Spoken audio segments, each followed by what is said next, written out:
नमस्कार, आप देख रहे हैं मातृभूमि। मैं आपके साथ शोभना यादव। रामनवमी वाले दिन दंगों की आग में झुलसे मध्य प्रदेश का खरगोन अब सामान्य जिंदगी की तरफ लौट रहा है, लेकिन दंगों के जो जख्म खरगोन के लोगों को मिले हैं उन्हें भरने में वक्त लगेगा। कुछ जख्म तो शायद ही लोग कभी भूल पाएं। खरगोन में दंगों के बाद अब क्या है हालात और क्या क्या वहां देखने को मिल रहा है, ABP news reporter Brajesh Rajput की ये ग्राउंड रिपोर्ट आप जरूर देखिए। फिर सीधे खरगोन में मौजूद ब्रजेश राजपूत का रुख करें।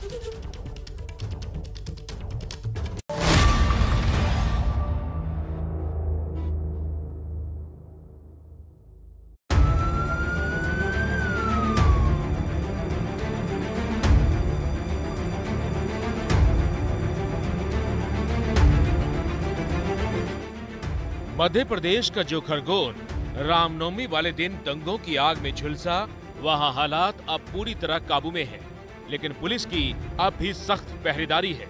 हर हरकत पर निगरानी है। 10 अप्रैल के दंगे के बाद जो कर्फ्यू लगाया गया, उसमें आज फिर 2 घंटे के लिए ढील दी गई, जिसमें पुरुषों को भी बाहर निकलने की इजाजत मिली।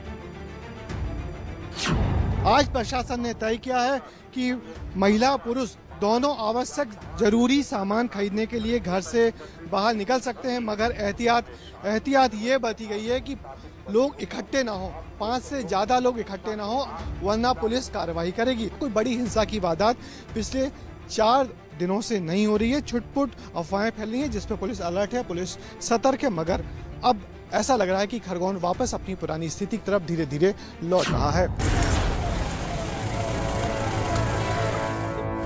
लेकिन पुलिस की चौकसी जिले और शहर के किसी भी इलाके से हटी नहीं है। ये आनंद नगर इलाके की बीती रात की तस्वीर है, जहां रात 9:30 बजे पथराव की अफवाह फैली। आला अधिकारी सुरक्षा बलों के साथ फौरन मौके पर पहुंच गए। कुछ लोग बाहर घूमते मिले, जिन्हें समझा बुझाकर वापस घरों में भेज दिया गया। कड़ी सुरक्षा, निगरानी और दिन रात गश्त के साथ सभी लोगों से किसी भी तरह की अफवाह और झूठी खबरों पर ध्यान न देने की अपील प्रशासन की ओर से लगातार की जा रही है। तो खुद खरगोन की कलेक्टर अनुग्रहा पी लोगों के बीच पहुंचकर खोए हुए विश्वास को दोबारा जगाने की कोशिश में जुटी है। ये खरगोन का संजय नगर इलाका है, जो काफी प्रभावित है। यहाँ बड़ी हिंदू बस्ती थी, जहाँ पे आग जनी हुई थी, और कलेक्टर मैडम खुद यहाँ घूम रही है, लोगों को भरोसा दिला रहे हैं। मैडम, क्या हालात है फिलहाल? लोगों को जो है हम सिर्फ विश्वास दे रहे हैं, हम उन लोगों के साथ हैं और मदद करेंगे, और जल्द से जल्द जो है सर्वे तो कंप्लीट हो चुका है, अभी जो है राहत राशि भी आने वाले हैं। ये जो लिखा हुआ मकान बिकाऊ, ये लोग क्या है? इसीलिए जो है इनसे बात करने के लिए आए थे। वही तो जैसे अभी घटना हुआ, तो कुछ समय के लिए जो है उन लोग के अंदर आक्रोश तो रहेगी, तो इसीलिए जो है प्रशासन जो उनके साथ जो है खड़े होके उनको विश्वास भी दे रही है। हम उनके साथ जो है मदद करेंगे और दोबारा जो है ऐसे घर को जो है रीबिल्ड करने में मदद करेंगे। ये थी कलेक्टर अनुग्रहा पी, जिनका लोगों को भरोसा दिलाने के लिए आ रही हैं। अम्मा, क्या भरोसा दिलाया आपको? क्या भरोसा दिलाया सर, हमारे साथ न्याय करो और क्या दे। ये सब जब देखो, जब हमारा नुकसान होता, अगले कर्फ्यू में हमारे घर तोड़ गए थे, जब हमको कुछ नहीं मिला, और अभी भी इतना नुकसान कर गए, और हम तो अंदर ही थे। घासलेट हमारे ऊपर डाल दिया था, तो अच्छा हम जले नहीं तो हम तो यही मर जाते हम तो। ये पूरा इलाका है बुरी तरह प्रभावित हुआ था। यहाँ दुकानें जली हुई हैं, और आसपास के इलाकों से लोगों ने यहाँ आके दुकानें जलाई थी। दुकानों में आग जनी हुई है, और दुकानों में आग जनी के बाद किसी तरह जान बचा के सब लोग यहाँ भागे, तो फिर किस तरह अपनी जिंदगी वापस बिताने की कोशिश ये सारे लोग कर रहे हैं। खरगोन दंगे की आग ने हर मजहब, हर जाति के लोगों को झुलसाया है। ये मेहरू बी और सुरेंद्र ठाकुर हैं। मेहरू पर दंगाइयों ने तलवार चलाई तो सुरेंद्र पथराव का शिकार बने। दोनों अस्पताल में अपना इलाज करवा रहे हैं। एबीपी न्यूज को उन्होंने क्या बताया, सुनिए। तो पत्थर कब लगा? ये गौशाला के पीछे 5 से 6 बजे के करीब, क्योंकि मैं 4 बजे माता पूछ कर वापस आया, और उसके बाद में फिर मेरे को बुलवाया गया कि यार गौशाला में पत्थर फेंक रहे। तो फिर मैं गौशाला के अंदर गया, फिर गाय उनका चारा वगैरह उनको वो कर, तब उन्होंने पत्थर मेरे ऊपर बरसाए। सुरेंद्र ने, इनको 4 टांके लगे हुए हैं, शरीर में कई जगह घाव हुए इनके, क्योंकि पथराव के बुरी तरह शिकार हुए थे। और 4 दिन बाद अब घर से निकल के अस्पताल आने की हिम्मत कर पा रहे हैं, क्योंकि इतने दिनों तक कर्फ्यू था, पुलिस उनको निकलने नहीं दे रही थी। इनके हाथ में तलवार मारी, और जिससे इनको हाथ में घाव है। जब इन्होंने एक हाथ से रोका तो दूसरी तलवार इनके चेहरे पे मारी। आप देख सकते हैं इनके चेहरे पे जो कट का निशान है वो तलवार का है। अम्मा, ये कब हुआ था? ये जैसे दंगा हो रहा था, अब अपनों को नहीं मालूम कि दंगा हो रहा है। सब पत्थर मारे जा रहे थे, 15-20 जने थे, क्या मालूम कितने जने थे, 25 जने पत्थर मार रहे थे दरवाजे को। अब मैंने क्या कौन है ऐसा करके गई। मैंने क्या मेरी बेटी के घर में घुस जाएंगे। अब वो ऐसा ये तुम बेटे ऐसा, हमें बेटे ऐसा दरवाजा है तो वहाँ घुस जाएंगे। मैंने क्या करके गई, जो छूट मारी तो मैंने ऐसा पकड़ने के बावजूद में जो मारी तो मैं वहीं लूँगा। तलवार मारी आपको? हाँ, तलवार। कितने लोग थे? मारने वाले 2 थे और सब पत्थर वाले तो 20-25 जन।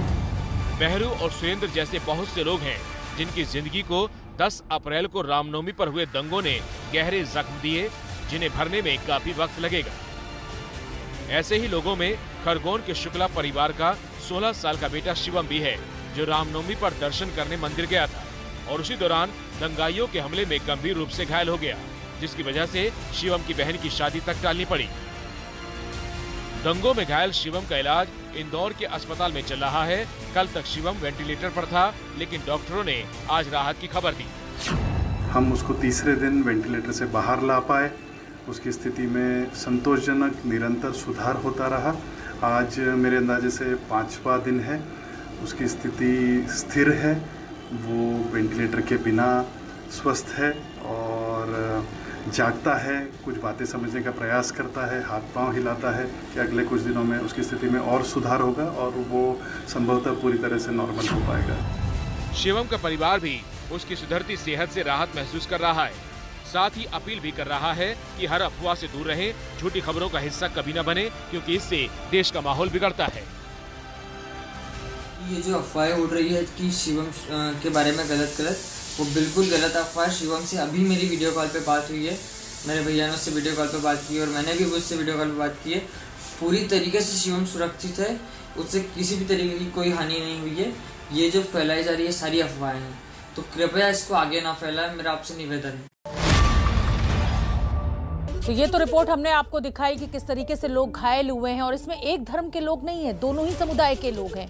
खरगोन दंगे के 5 दिन बाद भी लक्ष्मी नाम की एक महिला अभी तक लापता है। उसके बच्चों का रो रो कर बुरा हाल है, छोटे छोटे बच्चे हैं। लक्ष्मी के परिवार वालों से बात की हमारे संवाददाता ब्रजेश राजपूत ने।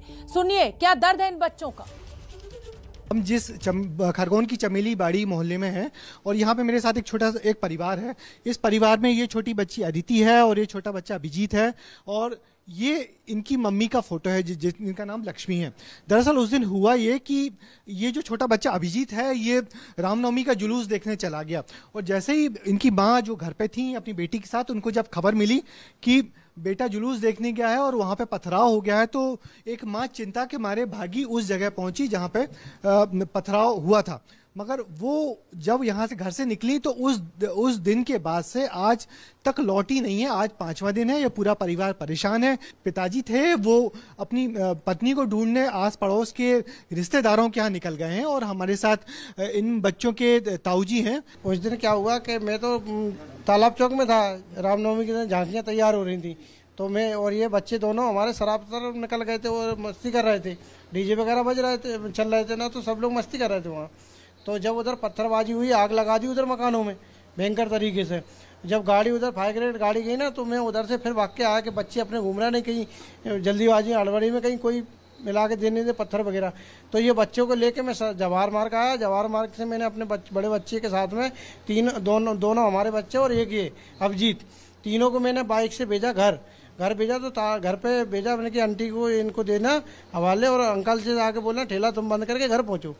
तो इसकी वजह से मैंने अपने भाई के पास भेजा है। तो ये ताला लगा था घर पे ताला लगा था और जब जानकारी उधर उसके मतलब मेरे छोटे भाई ने पता करा, ठेले पे से आया तो गया अपनी दीदी घर।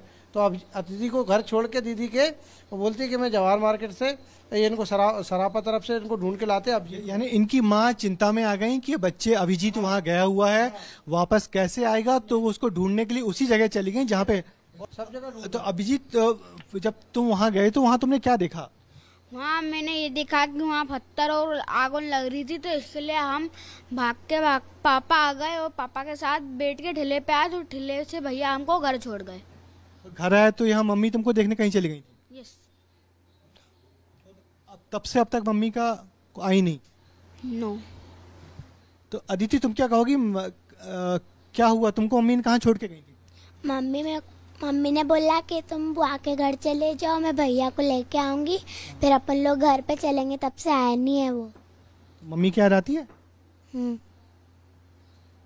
तुमको उनका जो फोन था उसका क्या हुआ? फोन लेके गई थी मम्मी? फोन लेके गए थे पर स्विच ऑफ आ रहा है। अच्छा, तो अब तुमको क्या लग रहा है कहाँ होंगी मम्मी? हमको तो ऐसा लग रहा है कि मम्मी अपने पास ही होंगे। पास ही होंगी ना? तो बच्चों को उम्मीद है मम्मी कहीं होंगी, आसपास ही होंगी। मगर चिंता की बात यह है कि आज 5वां दिन है। देखिए, घर परिवार के लोगों ने एक FIR तो करवाई है और FIR गुमशुदगी की पुलिस ने कर ली है। मगर इसके बाद से ये जब पुलिस के पास जा रहे हैं तो पुलिस का कहना है कि अभी इस FIR पे इन्वेस्टिगेशन करने का समय नहीं है। उम्मीद है कि इन बच्चों की माँ इनके पास जरूर आएगी। क्यों अभिजीत, तुमको लगता है मम्मी आएंगी? यस। अदिति, तुमको लगता है ना मम्मी आएंगी? तो देखिए, इन बच्चों की उम्मीद की जानी चाहिए, इन बच्चों की आस निराश ना हो, बच्चों की मम्मी आए, वापस आए। और ये पूरा परिवार बड़ा गमगीन है, चिंतित है, मगर उम्मीद है पुलिस मदद करेगी आज नहीं तो कल, और इनके बच्चों की मां जरूर वापस लौटेगी। तो खरगोन में रामनवमी के दिन जो हिंसा भड़की, उसमें हमने घायलों की स्थिति आपको दिखाई, किस तरीके से दोनों धर्मों के लोग प्रभावित हुए हैं वो हमने आपको दिखाया, और 2 छोटे बच्चे, उनका दुख भी हमने आपको दिखाया। ब्रजेश राजपूत का मैं रुख करना चाहूंगी जिन्होंने ये रिपोर्ट्स हमारे तक पहुंचाई। और ब्रजेश, जैसा कि मैं बच्चों को सुन रही थी, जाहिर सी बात है बहुत छोटे बच्चे हैं, बहुत उम्र कम है और माँ का इंतजार कर रहे हैं। कॉल डिटेल्स के जरिए क्या पुलिस को कोई सुराग लग पाया है कि आखिर लक्ष्मी कहाँ लापता हो गई? क्या कोई अपहरण की बात भी निकल कर सामने आ रही है? क्या जानकारी आपके पास? शोभना, फिलहाल सबसे दुखद बात यही है कि पुलिस ने अब तक इस FIR तो कर ली है, मगर इस मामले का इन्वेस्टिगेशन शुरू नहीं किया है। पुलिस का कहना है, जो मैंने उनके अधिकारियों से बात की है, कि यार फिलहाल तो हमारी जो प्रायोरिटी है वो है शहर में शांति व्यवस्था बनाए रखना, क्योंकि ये जो कर्फ्यू लगा हुआ है, जो दंगे की जगह जगह से खबरें आ रही हैं, पुलिस हर जगह तैनात है। यदि ये मामला ये सांप्रदायिक हिंसा और जो आग ठंडी पड़े तो इसके बाद दूसरे मामलों पर ध्यान दें। पुलिस का कहना है कि ये केस बहुत जल्दी सुलझा लिया जाएगा, क्योंकि इसमें सबसे महत्वपूर्ण कड़ी है जो कॉल डिटेल्स है। तो जैसे ही कॉल डिटेल्स खंगाला जाएगा तो कुछ ना कुछ सुराग मिल जाएगा। मगर फिर भी जिस तरीके से दिन बढ़ते जा रहे हैं, परिवार की चिंता बढ़ रही है और लोगों की चिंता भी बढ़ रही है कि मालूम नहीं लक्ष्मी किसी हादसे का शिकार हो गई या कहीं और चली गई, क्योंकि अब तक उनका किसी प्रकार से कोई सुराग नहीं मिला है, ना किसी प्रकार का कोई डेड बॉडी है, ना तो ये है कि कोई कॉल डिटेल है कि कहीं से उन्होंने कॉल कर दिया हो। उनके परिवार के तकरीबन 4-5 लोग अपने रिश्तेदारों के यहाँ अलग अलग जगहों पे चले गए हैं ये तलाश करने, ढूंढने की। हो सकता है शहर के बाहर तो नहीं चली गई, मगर शहर के बाहर जाना भी संभव नहीं है, क्योंकि दंगा होते ही, पथराव होते ही शहर एकदम बंद हो गया था, कर्फ्यू लग गया था। तो फिलहाल अभी इसी उलझन में है परिवार के लोग, आखिर लक्ष्मी गई तो गई कहाँ, और पुलिस के इंतजार में है कि पुलिस जब इन्वेस्टिगेशन शुरू करे इस हालात को ठंडा करने के बाद, तब कहीं जाके कोई सुराग लक्ष्मी का मिल पाएगा। लेकिन फिलहाल बच्चे बहुत दुखी हैं, परिवार बहुत दुखी है लक्ष्मी के 5 दिन पहले घर छोड़ के जाने से। बिल्कुल ब्रजेश, जाहिर सी बात है कि पुलिस का अपना पक्ष हो सकता है, सत्ता का अपना पक्ष हो सकता है, लेकिन जिसकी मां 5 दिन से घर नहीं लौटी है, जिसकी पत्नी 5 दिन से घर नहीं लौटी है, उसका अपना दर्द है। मेरे साथ अभी 2 दिन पहले गृह मंत्री नरोत्तम मिश्रा थे और उन्होंने कहा कि भाई क्रिया के खिलाफ प्रतिक्रिया तो होती है। ये बुलडोजर चलाने को लेकर मेरा सवाल था। तो क्या माना जाए कि सरकार जो है वो क्रिया पे प्रतिक्रिया देने में व्यस्त है, बुलडोजर से दोषियों के घर गिराने में व्यस्त है, और इस गरीब मां को ढूंढना किसी की कोई प्रायोरिटी नहीं है सरकार में, शिवराज चौहान सरकार में? बिल्कुल सही कहा आपने शोभना कि सरकार का पहला टास्क यही था। सरकार ने जिस आनंद फानंद तरीके में जो दंगाई थे या जिन लोगों ने पथराव किया था, जिस जल्दबाजी में उनके घर गिराए हैं, उस घर गिराने से आखिर हासिल हुआ क्या? क्योंकि एक बहुत बड़ा पैनिक हो गया, बहुत बड़ा वर्ग ऐसा हो गया जो सड़कों पे आ गया अपने घर गिराने से। मगर बड़ी बात यही है कि यदि जो वाकई दंगाई है उसको आप जेल भेजिए, उसको हिरासत में लीजिए, मगर जिस तरीके से बुलडोजर चलाएगा उसका यहाँ बड़ी गहरी प्रतिक्रिया है। लोग बेहद दुखी हैं क्योंकि उसमें कुछ बेगुनाह लोग भी हैं। बिल्कुल जाहिर सी बात है, और सरकार को ब्रजेश अपनी प्राथमिकता तय करनी होगी। लाउड स्पीकर पर हनुमान चालीसा वर्सेस अजान का जो विवाद महाराष्ट्र से उठा, वो अब उत्तर प्रदेश से लेकर पूरे देश में फैलता हुआ दिखाई दे रहा है। इस पूरे विवाद की शुरुआत महाराष्ट्र नवनिर्माण सेना के अध्यक्ष राज ठाकरे ने एक बयान देकर की थी, जिसे राज ठाकरे बार बार दोहरा भी रहे हैं। तो दूसरी तरफ बीजेपी के नेता भी हनुमान जयंती के लिए बड़ी मुहिम चला रहे हैं। कहां तक पहुंचा ये पूरा विवाद, अपडेट देती हमारी ये रिपोर्ट देखिए।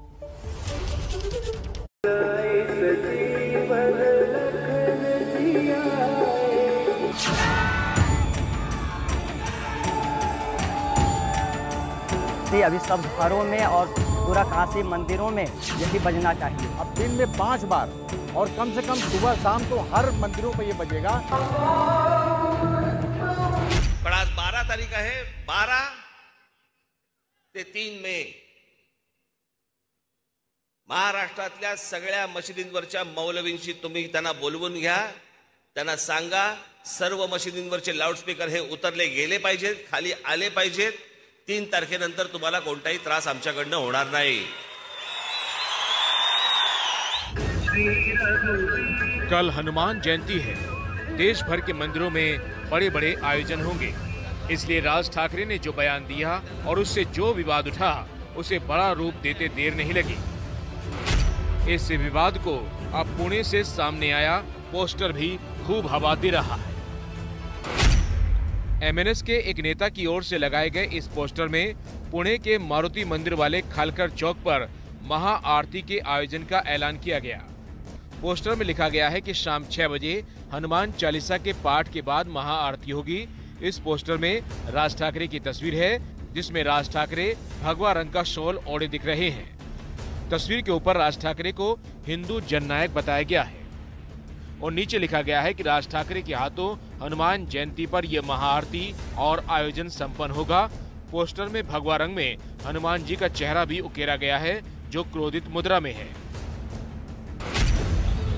जानकार मान रहे हैं कि राज ठाकरे काफी वक्त से हिंदुत्व की राजनीति पर फोकस बनाए हुए हैं। शिवसेना हिंदुत्व के मुद्दे से दूर हुई तो राज अब हिंदुत्व के सहारे अपनी पार्टी को नई दिशा देने की कोशिश कर रही। इन सब के बीच ये सवाल और खड़ा हो गया कि क्या हनुमान जयंती इस बार सियासी रंग में रंग जाएगी। ये मुंबई में बीजेपी के अरबपति नेता मोहित कंबोज हैं, जिन्होंने देश भर के मंदिरों में हनुमान चालीसा चलाने के लिए हजारों लाउडस्पीकर मुफ्त बांटने का ऐलान तक कर दिया। मैं तस्वीरें दिखाऊं कि यहाँ पर देखिए बॉक्स ही बॉक्स यहाँ पर लगे हुए हैं, बहुत सारे लाउडस्पीकर लाए गए हैं। ये जो यूनिट है पूरा लाउडस्पीकर है, इसमें एम्पलीफायर है और जितना भी सामान होता है लाउडस्पीकर का इसमें रखा गया है। मैंने सुना है 9000 लाउडस्पीकर की जो है आपके पास एप्लीकेशन आ गई है। देखिए, जो मंदिर हिंदू देवी देवताओं के गीत, हनुमान चालीसा, शिव तांडव, दुर्गा स्तुति, ऐसे अनेक पूजा पाठ के भजन आने वाले श्रद्धालुओं को मंदिर में सुनाना चाहते हैं। सुप्रीम कोर्ट की जो गाइडलाइंस है या वहाँ के राज्य के हाई कोर्ट की जो गाइडलाइंस है उसको फॉलो करते हुए ये लाउडस्पीकर के ऊपर जो मंदिरों में लगाना चाहते हैं उनको निःशुल्क देने का काम हमने संकल्प ये नवरात्रि में लिया था, जिसका वितरण हम आने वाले हनुमान जयंती से चालू कर रहे हैं। कहाँ से इतने लाउडस्पीकर आ रहे हैं? देखिए, हमने 2 कंपनियों से टाइप किया, एक दिल्ली में एक मुंबई में। अभी तक 9500 मंदिरों की हमारे पास रिक्वेस्ट आई है। 9500 हो कि 9,50,000 हो, जितने मंदिर आएंगे वेरीफाइड मंदिर रहेंगे, जिनको ये लाउडस्पीकर की जरूरत रहेगी, पूरे देश में देने का काम मैं करूंगा। लेकिन राज ठाकरे और बीजेपी की ऐसी मुहिम पर कांग्रेस निशाना साध रही है। देखिए, वो जननायक हैं कि खलनायक है, तो आने वाले दिनों में जब महाराष्ट्र का माहौल एकदम बिगड़ जाएगा, जिसकी पूरी साजिश रची जा रही है, तब उनको समझ में आएगा। वो भारतीय जनता पार्टी के इशारे पे काम कर रही है, ये तो बात स्पष्ट हो गई। और भारतीय जनता पार्टी की फंडिंग हो रही है, अभी लाउडस्पीकर की फंडिंग हो रही है, पता नहीं आगे और क्या क्या फंडिंग होगी। तो भारतीय जनता पार्टी को भी दूसरे के कंधे पे बंदूक रख के चलाने के बजाय साफ साफ बोलना चाहिए कि क्या कहना है, क्या करना है। तो ये जो लाउडस्पीकर बांटने का सब जो ड्रामा और नाटक चल रहा है, इसका एक ही उद्देश्य है कि समाज का वातावरण प्रदूषित किया जाए, तनाव पैदा किया जाए। लाउडस्पीकर पर हनुमान चालीसा वर्सेस अजान से जुड़ा ये विवाद महाराष्ट्र से निकलकर दिल्ली और यूपी तक पहुंच गया है। ये ताजा तस्वीर दिल्ली में जेएनयू के मेन गेट से लेकर सड़क और आसपास के इलाकों में दिखी। हिंदू सेना ने भगवा झंडे लगा दिए, पोस्टर भी दिखे जिसमें लिखा गया भगवा जेएनयू। आज सुबह हमारा नोटिस में आया है जेएनयू के सामने और आसपास एरियाज में कुछ फ्लैग्स और बैनर्स दिखाई गई है। हमने इसको तुरंत रिमूव कर दिया है और जो लीगल एक्शन बनेंगे इसमें हम ले रहे हैं। यानी हिंदुवादी संगठनों से लेकर राजनीतिक दलों तक सभी भगवा को अपने अपने तरीके से भुनाने में जुटे हैं। हिंदू सेना के नेता ने तो जेएनयू के बाहर भगवा झंडों और पोस्टर पर चेतावनी तक दे डाली। हम आपका सम्मान करते हैं, प्रत्येक धर्म का सम्मान करते हैं, प्रत्येक विचारधारा का सम्मान करते हैं, लेकिन जिस प्रकार से जेएनयू के अंदर भगवा का अपमान किया जा रहा है, हिंदू सेना इसको सहन नहीं करेगी और कोई भी कठोर कदम इसके विरोध में उठा सकती है। और चलिए मातृभूमि में इस समय की बड़ी खबर आपको बता दें। कल हनुमान जयंती के मौके पर प्रधानमंत्री नरेंद्र मोदी गुजरात के मोरबी में बनी 108 फीट की हनुमान प्रतिमा का अनावरण करेंगे। सुबह 11 बजे वीडियो कॉन्फ्रेंसिंग के जरिए इस कार्यक्रम में शामिल होंगे प्रधानमंत्री। संत केशवानंद जी की तरफ से हनुमान जी 4 धाम प्रोजेक्ट तैयार किया गया है, जिसके तहत देश के चारों कोनों में हनुमान प्रतिमाएं लगाई जा रही हैं। 2010 में उत्तर में शिमला में ऐसी प्रतिमा बनाई जा चुकी है। दक्षिण में रामेश्वरम में 108 फीट की हनुमान प्रतिमा का निर्माण जारी है, जबकि पश्चिम में कल मोरबी में 108 फीट की हनुमान प्रतिमा का अनावरण खुद प्रधानमंत्री नरेंद्र मोदी वीडियो कॉन्फ्रेंसिंग के जरिए करेंगे। मेरे साथ मेरे सहयोगी प्रशांत जुड़ रहे हैं ज्यादा जानकारी लिए हुए। प्रशांत, सबसे पहले तो मैं ये जानना चाहूंगी कि क्या पूरा ये कार्यक्रम रहेगा? मेरी आवाज शायद उन तक नहीं पहुंची है, फोन कट गया है, लेकिन इस समय की बड़ी खबर हम आपको बता दें, 108 फीट ऊंची हनुमान जी की मूर्ति का अनावरण आप करेंगे और ये वही जगह है जो दूसरी तस्वीर हम आपको दिखा रहे हैं, ये वही जगह है जिसका वीडियो कॉन्फ्रेंसिंग के जरिए अनावरण किया जाएगा। 108 फीट ऊंची ये हनुमान जी की मूर्ति है और गुजरात में इस साल के अंत में चुनाव होना है और ये जो जिस तरीके की सियासत बीजेपी की हमेशा रही है, तो कहीं ना कहीं एक बड़ा संदेश देने की कोशिश भी है और हनुमान जी की मूर्ति का अनावरण किया जाएगा। लेकिन जिस तरीके से अजान और हनुमान चालीसा को लेकर विवाद चल रहा है, सवाल ये भी है कि क्या प्रधानमंत्री नरेंद्र मोदी इस बात के लिए भी कुछ कहेंगे, क्योंकि कट्टरवादी चाहे वो किसी भी धर्म के हों, वो हमेशा निशाना साधते रहे अपने भाषणों में। तो अब कल जब अनावरण करेंगे वो हनुमान जी की मूर्ति का, तो जिस तरीके से मुहिम चलाई जा रही है, मेरे साथ प्रशांत जुड़ गए, ज्यादा जानकारी लिए उनसे मैं बात कर लेती हूँ। प्रशांत, कल प्रधानमंत्री नरेंद्र मोदी 108 फीट ऊंची मूर्ति हनुमान जी की उसका अनावरण करेंगे, लेकिन जैसा कि मैं भी दर्शकों से कह रही थी, मेरा सवाल यही है कि हनुमान चालीसा वर्सेस अजान का एक विवाद पूरे देश में खड़ा हुआ है, तो क्या कल आपको लग रहा है कि इस मूर्ति के अनावरण के साथ प्रधानमंत्री उस कट्टरवादी, चाहे वो किसी भी धर्म के हो, चाहे वो हिंदू धर्म के हो और चाहे वो मुसलमान धर्म के हो, आपको लग रहा है कि इस समस्या को एड्रेस कर सकते हैं, कुछ बोल सकते हैं? बिल्कुल, देखिए शोभना, ये कार्यक्रम ऐसे समय में हो रहा है जब आपने बिल्कुल ठीक कहा, हनुमान चालीसा और अजान के बीच एक तरह से पूरे देश में एक तरह से जंग छिड़ी हुई है और उस बीच प्रधानमंत्री कल अनावरण करेंगे। मैं ये बता दूं कि ये एक सीरीज ऑफ एक पहले से प्रोजेक्ट चला आ रहा है हनुमान जी धाम करके, उसमें पहले ही जो इसमें चारों दिशाओं में, देश के चारों दिशाओं में एक एक जगह 108 फीट की मूर्ति स्थापित की जाएगी। नॉर्थ में पहले ही शिमला में एक मूर्ति स्थापित की जा चुकी है, अब बारी वेस्ट की है जो कल प्रधानमंत्री अनावरण करेंगे मोरबी गुजरात में। और आपने बिल्कुल ठीक कहा, एक संदेश जरूर देने की कोशिश होगी, ये अनायास नहीं हो सकता, ये संयोग नहीं हो सकता कि विवाद चल रहा है और उसके बीच प्रधानमंत्री एक मूर्ति का अनावरण कर रहे हैं, एक संदेश जरूर देंगे वहां से। हालांकि ये वीडियो कॉन्फ्रेंसिंग के जरिए इसका अनावरण किया जाएगा, लेकिन संदेश जरूर देंगे कि इस मुद्दे पर कम से कम राजनीति नहीं होना चाहिए और कोई भी धर्म हो उसके प्रति एक प्रेम और एक श्रद्धा के साथ सबको देखना चाहिए। तो एक संदेश जरूर देने की कोशिश करेंगे। हालांकि इस विवाद के बीच में ये इस मूर्ति का अनावरण हो रहा है, इससे कुछ सवाल भी जरूर विपक्ष की पार्टियां उठाएंगी। बिल्कुल जाहिर सी बात है प्रशांत, जिस तरीके से ये पूरा मुद्दा पूरे देश में विवाद बना हुआ है, कहीं ना कहीं प्रधानमंत्री मुझे लगता है कि इस विषय पर जरूर बोलेंगे। बहुत बहुत धन्यवाद। ब्रेक के बाद स्वागत है आपका, आप देख रहे हैं मातृभूमि। मस्जिदों से लाउडस्पीकर हटाने पर धमकाने वाले राज ठाकरे की पार्टी में ही बगावत हो गई है। राज ठाकरे की पार्टी महाराष्ट्र नवनिर्माण सेना से जुड़े मुस्लिम नेता इरफान शेख ने पार्टी से इस्तीफा दे दिया है। सांगा सर्व मशिदींवरचे लाउडस्पीकर हे उतरले गेले पाहिजेत, खाली आले पाहिजे। 3 दिन राज ठाकरे मस्जिदों से लाउडस्पीकर हटाने की हुंकार भरते दिखे, लेकिन उनके इन तेवरों से उनकी ही पार्टी में नाराजगी उभर आई। एमएनएस के प्रदेश सचिव इरफान शेख ने राज ठाकरे के स्टैंड को देखते हुए पार्टी छोड़ने का ऐलान कर दिया। उन्होंने राज ठाकरे को चिट्ठी में लिखा, एमएनएस को उन ताकतों का अनुसरण करने की आवश्यकता क्यों महसूस हुई जो नफरत की राजनीति करती है। आखिर राज ठाकरे को अजान और मस्जिदों के बारे में 16 साल बाद अचानक संदेह क्यों हुआ?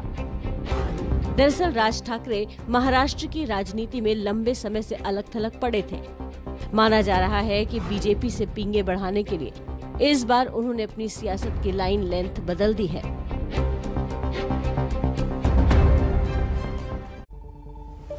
तो कल हनुमान जयंती है, सियासी घमासान मचा हुआ है। मुंबई की दुकानों में हनुमान की तस्वीरों वाले झंडों की बिक्री भी बढ़ गई है। दुकानदारों के मुताबिक ऐसे झंडों की भारी डिमांड है और लोग बड़ी संख्या में इन्हें खरीद रहे हैं। एबीपी न्यूज संवाददाता ने हमें रिपोर्ट भेजी है, राजेश त्रिपाठी ने, वो आप देखिए। क्या इस बार हनुमान जयंती का उत्सव राजनीति के रंग में रंग गया है? क्योंकि जब से राज ठाकरे ने ये बयान दिया है कि मस्जिदों से लाउड स्पीकर हटाना चाहिए, अगर 3 मई तक नहीं हटते हैं तो वहाँ पर हनुमान चालीसा बजाया जाएगा। इसी को देखते हुए बीजेपी तमाम मंदिरों को लाउड स्पीकर फ्री में बांट रही है।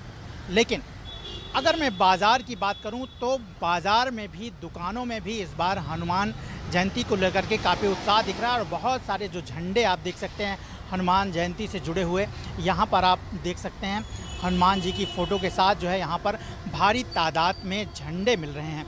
तो क्या हनुमान जयंती का उत्सव इस बार राजनीति के रंग में रंग गया है और कितनी डिमांड है इन झंडों की, इस पर बात करने के लिए आइए हम चलते हैं दुकान पे, जहाँ पर दुकानदार हैं और कुछ ग्राहक भी यहाँ पर हमें मिलेंगे। हम उनसे बातचीत करते हैं। भाई साहब, इस बार हनुमान जयंती का जो उत्सव है, इस बार हम देख रहे हैं कि बहुत ज़्यादा जो है झंडे जो है आपकी दुकान के बाहर लगाए। क्या डिमांड ज़्यादा बढ़ गई है? जी हाँ, 2 साल की कोविड के बाद पब्लिक अच्छी तरह से हिंदू त्यौहार मना रहे हैं, तो रामनवमी के बाद अब हनुमान जयंती आ रही, तो डिमांड पब्लिक में कुछ ज़्यादा ही है। और आपके सामने हमारे कस्टमर है, आप इनसे बात कर लीजिए। हमें बात करता हूँ। ये देखिए कि यहाँ पर कुछ लोग जो है हनुमान जयंती को लेकर के यहाँ झंडे लेने में। भाई साहब, आप भी झंडे लेने आए हैं? कितनी डिमांड इसकी इस बार क्यों बढ़ी हुई है? और बहुत सारे लोग हैं, देख रहे हैं कि हनुमान जयंती को लेकर के काफ़ी उत्साहित हैं। अभी 2-3 साल पहले जब कोविड से सब बंद था, सब त्यौहार नहीं मना रहे थे, अभी ये टाइम सब फ्री हुआ है, इसके लिए त्यौहार मना रहे सब। लेकिन इस बार जो है एक राजनीतिक मुद्दा भी इसे बनाया गया है और बहुत जो है कहा जा रहा है कि जो है लाउड स्पीकर हनुमान जयंती, क्या इसका भी ये असर है? नहीं, उनका कुछ नहीं। आप क्या कहना चाहेंगे भाई साहब? हम तो क्या बोलेंगे, जो हिंदू धर्म का जो त्यौहार मन रहा है वो उसको अच्छी तरह से और उत्साह से मना रहे हैं। 2-3 साल से घर के बाहर निकले सब पब्लिक, वो हिसाब से अच्छी तरह से वो कर रहे हैं हम लोग।